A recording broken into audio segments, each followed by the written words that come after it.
중요한 책이라는 제목으로 말씀 나누도록 할게요. 자, 1800년대 후반이었어요. 어떤 사람들이 조선 땅 여기저기를 누비면서 어떤 책을 나누어주고 있었죠. 여러분, 이 책은 정말 좋은 책입니다. 읽고 싶다면 아주 적은 돈만 내고 사도 좋으니 꼭 사서 보세요. 읽어보세요. 이처럼 이 사람들은요, 추울 때나 더울 때나 사람이 많은 곳에서나 사람이 없는 외딴 곳에서나 언제나 어디서든지 이 책을 팔았는데요. 이 사람들이 팔았던 이 책은 무엇이었을까요? 정답! 성경책. 머리서 바로 성경책이었어요. 성경책. 그리고 이처럼 성경을 팔았던 사람들을 가리켜 당시 조선 사람들은 뭐라고 불렀을까요? 이거 못 맞출 거예요. 권서인이라고 불렀어요. 권서인. 자, 사람들은요, 원래 돈을 지불하지 않으면 그 물건의 수종함을 잘 느끼지 못하거든요. 그잖아. 누가 공짜로 준 물건은 너희들 그렇게 아끼지 않아. 내가 막 비싸게 10만원, 100만원 주고 사면 그만큼 더 아끼겠지. 그지? 그래서 돈을 지불하지 않으면 그 물건의 소중함을 잘 느끼지 못하거든요. 그래서 이 권서인들은요, 아주 적은 금액이라 하더라도 돈을 받고, 만약 돈이 없으면 대신에 음식을 받고서라도 성경을 판매했던 건데요. 이들은 단순히 성경만 팔고 끝냈던 게 아니었어요. 구매자들이 이 권서인들로부터 구입한 그 성경을 읽을 수 있도록 사람들에게 한글을 가르쳐주기도 했죠. 이처럼 권서인들은요, 사람들에게 어떻게든 성경을 전하고 싶다면 그 진실된 마음 하나만으로 당시 조선 정부의 감시 때문에 서양 선교사들이 갈 수 없었던 조선 땅 팔방곳곳을 찾아다니면서 성경책을 전해주었는데요. 이들의 이러한 노력 덕분에 조선의 많은 사람들이 성경을 읽고 예수님을 믿게 되었어요. 심지어는 선교사님이 한 번도 간 적이 없는 곳임에도 불구하고, 선교사님이 간 적이 없는 곳인데도 불구하고 이 권서인들이 전한 성경 덕분에 조선 사람들이 성경을 읽고 스스로 교회를 세우는 역사가 일어나기까지 했죠. 저처럼 여러분, 우리나라의 처음 교회들은 성경과 함께 세워져 나갔어요. 즉, 교회에 있어 정말 중요한 것 중에 하나가 바로 성경이더라는 것이죠. 성경이더라는 것이죠. 이런 맥락에서 오늘 말씀에서도 사도 바울, 이게 사도 바울인데, 사도 바울은 이 성경책이 얼마나 중요한지에 대해 말하고 있는데요. 도대체 성경이 왜 중요한 건지 우리 바울의 이야기 속으로 한번 들어가 볼게요. 질문 아니었어요. 바울은 2차 전도 여행 중에 르스드라라는 지역에 방문한 적이 있었어요. 그리고 이곳에서 디모데를 만나게 되었어요. 그렇다면 이 디모데는 어떤 사람이었느냐? 자, 디모데는 혼혈인이었어요. 혼혈인. 즉, 이방인이었던 아버지와 유대인이었던 어머니 유니게 사이에서 태어난 게 바로 이 디모데였던 거죠. 참고로 어머니 유니게뿐만 아니라 외할머니 로이스도 유대인이었는데요. 여하튼 이처럼 유대인이었던 외할머니와 어머니 밑에서 자란 덕분에 디모데는 어렸을 때부터 뭐를 잘 알았느냐? 성경을 잘 알았어요. 성경 말씀을 들으며 잘할 수 있었어요.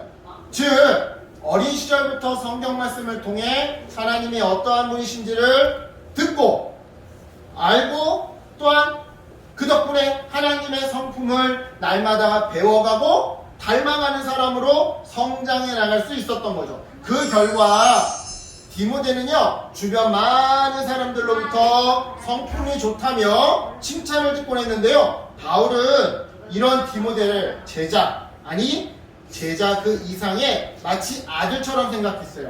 그래서 바울은 디모데에게 디모데의 고향인 루스드라를 떠나 이 자기 바울과 함께 전도여행을 가자고 권했던 거고요. 이에 디모데는 흔쾌히 바울을 따라 나섰던 거죠.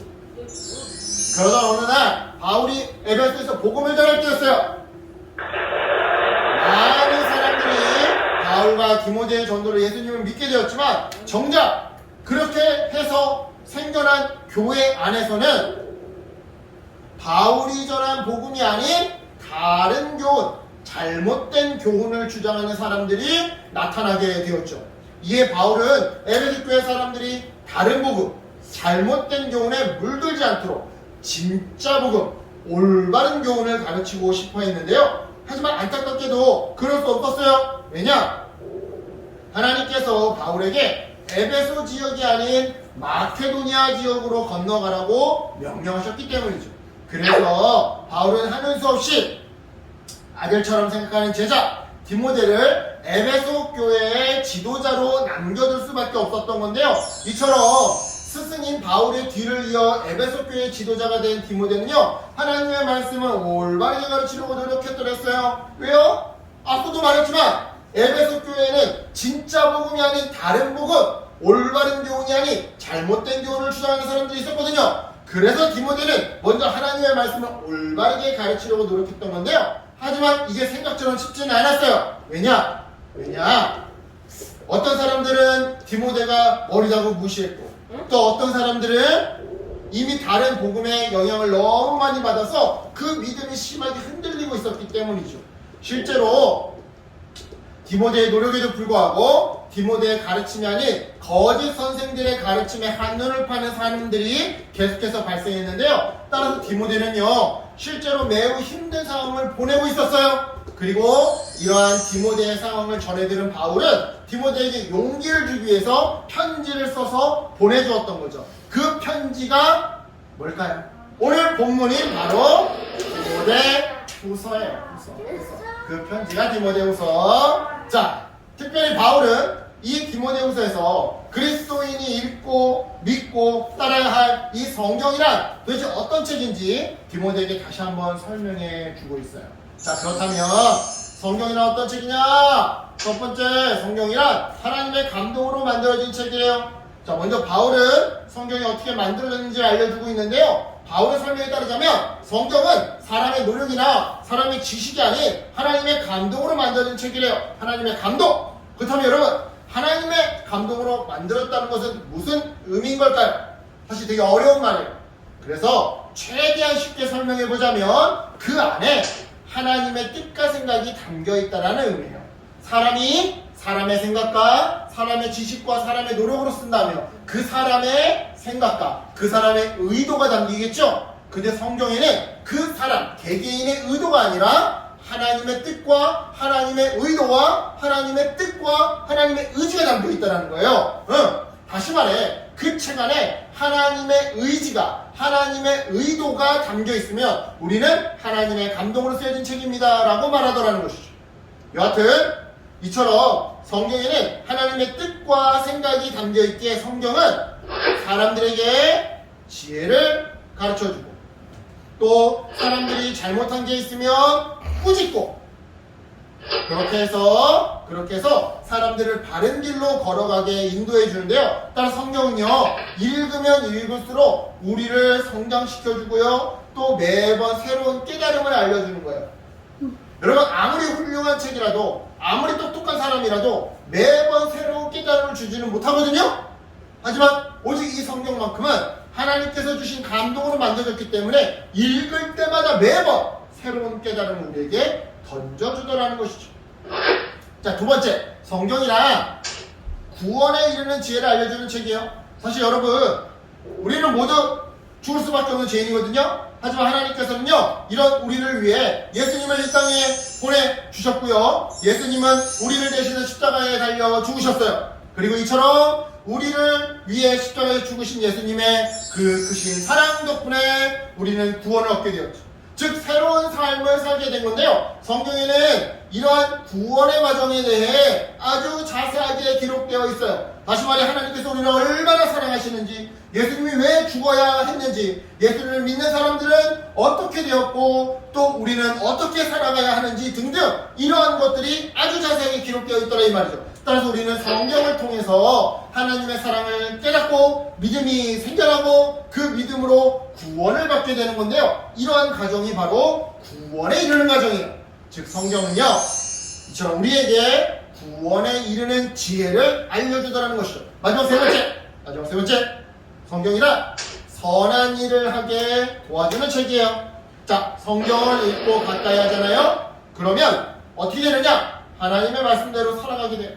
즉 성경을 하나님의 말씀이라고 믿고 그렇게 읽는 사람은 세상 사람들과 완전히 다른 인생을 살아가게 되더라 이 말이죠. 예를 들어 볼까요? 네. 우리가 주일에 성경 말씀을 통해 내 이웃을 사랑하라 라는 말씀을 들었다고 생각해 봐요. 이 말씀을 듣고 나서 어떤 어린이는 이전에 싸웠던 친구와 화해하려는 사랑의 마음이 생길 수도 있어요. 이전에 싸웠던 언니, 동생, 형, 뭐 오빠, 뭐 동생들과 화해하려는 마음이 생길 수도 있어요. 내 이웃을 사랑하라는 이 말씀을 듣고. 네. 또 어떤 어린이는 학교에서 혼자 있는 친구에게 다가가 말을 걸 수도 있겠죠. 왕따 당하는 친구를 도와줄 수도 있겠죠. 맨날 따돌림 당해서 외톨이처럼 혼자 있는 그 친구에게 다가가 빵을 나눠줄 수도 있고, 비 오는 날 우산을 덮어줄 수도 있겠죠. 네. 이처럼 우리는요, 성경을 믿음으로 읽고 믿음으로 들으면서 하나님의 사람은 어떻게 살아가야 하는지를 배우게 돼요. 그리고 그 결과 선한 일을 할 수 있게 되는 거죠. 그럼 오늘 말씀 한번 정리해 볼게요. 이제 끝나요. 오늘 말씀에서 바울은요, 성경을 가리켜 구원에 이르는 지혜를 주고 선한 일을 하게 하는 책이라고 소개해요. 그리고 무엇보다 성경은 하나님의 감동으로 만들어진 책이라고 소개하죠. 이처럼 바울은요, 에베소 교회 지도자인 디모데에게 성경이 얼마나 놀라운 능력이 있는 책인지 이 사실을 전하고 싶었어요. 왜요? 디모데가 다시 한번 이 성경을 읽고 믿음으로 그 성경의 힘과 능력을 깨달아서 그 덕분에 하나님 나라의 일꾼으로 더욱더 성장하고 성숙해 나가길 바랬으니까요. 이런 의미에서 여러분, 우리도 하나님 나라의 일꾼으로 쓰임받기 위해서는요, 우리도 하나님의 말씀인 성경 말씀으로 준비되어야 해요. 성경 말씀으로 준비되어야 해요. 그렇다면 어떻게 해야 성경으로 준비될 수 있을까? 먼저는 매 주일 목사님이나 우리 교회는 전도사님이 없으니까 전도사님이나 아니면 우리 교회에는 교사가 없으니까 교사, 예를 들자면 목사님이나 전도사님이나 교사 어른들의 설교를 집중해서 열심히 듣는 거예요. 그리고는 들은 말씀을 부모님이나 친구들에게 설명해 주기도 하고, 때로는 말씀대로 일주일 동안 실천해 보기도 하는 거죠. 또한 암송 말씀을 외워오기도 하고, 날마다 큐티나 성경 말씀을 통해서, 성경책을 통해서 성경 말씀을 조금씩 이렇게 읽어나간다면 우리는 이 모든 과정을 통해 하나님의 말씀, 이 성경으로 준비되어지게 되는 건데요. 여러분, 모두 성경으로 준비되어서 훗날 하나님 나라의 귀한 일꾼들로 쓰임받은 귀한 어린이 되기를 예수님의 이름으로 축복합니다. 아멘. 끝났어요. 기도해요. 하나님 감사합니다.